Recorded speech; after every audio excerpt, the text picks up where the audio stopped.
सबसे पहले आपसे अवधेश जी समझना चाहूंगी, जिस वक्त पूरा घमासान हुआ, जिस वक्त फैसलों पर सवाल उठे थे, उस वक्त तो शिवसेना का कोई भी नेता उद्धव गुटका नहीं आया था सवाल खड़े करने के लिए, लेकिन आज जब हम उनसे बात कर रहे हैं तो ये कह रहे हैं हाँ कुछ फैसले गलत थे, विचार करना चाहिए था।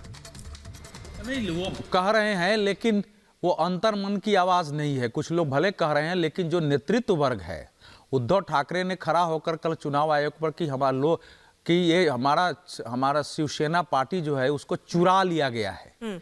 और इसके अलावा उन्होंने प्रधानमंत्री को कहा कि मोदी घोषित कर दें कि देश से लोकतंत्र खत्म हो गया है।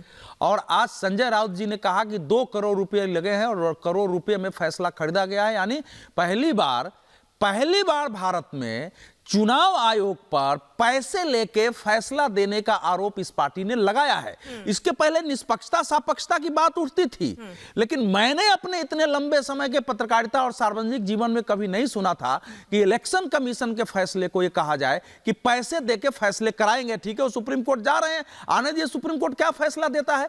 लेकिन मैं ये पूछ रहा हूं कि क्या देश का कोई भी निष्पक्ष व्यक्ति जो पूरे प्रकरण को समझ रहा था, वो मान रहा था कि इलेक्शन कमीशन इसके परे कोई फैसला देगा? इलेक्शन कमीशन जब फैसला देती है तो इसके आधार बताती है कि किस आधार पर फैसला करते हैं। कभी भी किसी पार्टी को कौन असली है कौन नकली है या उसका चुनाव चिन्ह किसको दिया जाए, इसके फैसले का मुख्य आधार यह होता है कि उस समय विधानसभा और पार्लियामेंट के सदस्यों में कौन किसके साथ ज्यादा है और किसको ज्यादा वोट मिले हैं।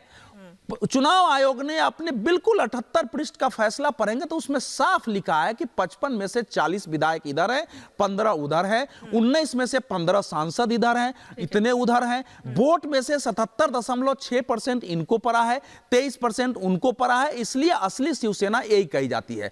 अब आप इतने फैक्ट के रहते हुए कि आप पैसा लेके फैसला देती है, तो ये जो बातें आप कर रही हो ना, ये कुछ लोगों का आ रहा है। लेकिन जैसे उद्धव ठाकरे मुख्यमंत्री रहते हुए ये नहीं स्वीकार पाए, नहीं स्वीकार पाए कि उनके हाथ से जमीन उनकी खिसक चुकी है, विद्रोह उनके पार्टी में हो चुका है, आज भी उसको स्वीकारने को तैयार नहीं, वैसे ही इसको भी वो स्वीकारने के लिए तैयार नहीं है। हालांकि शरद पवार का सुझाव बहुत अच्छा था।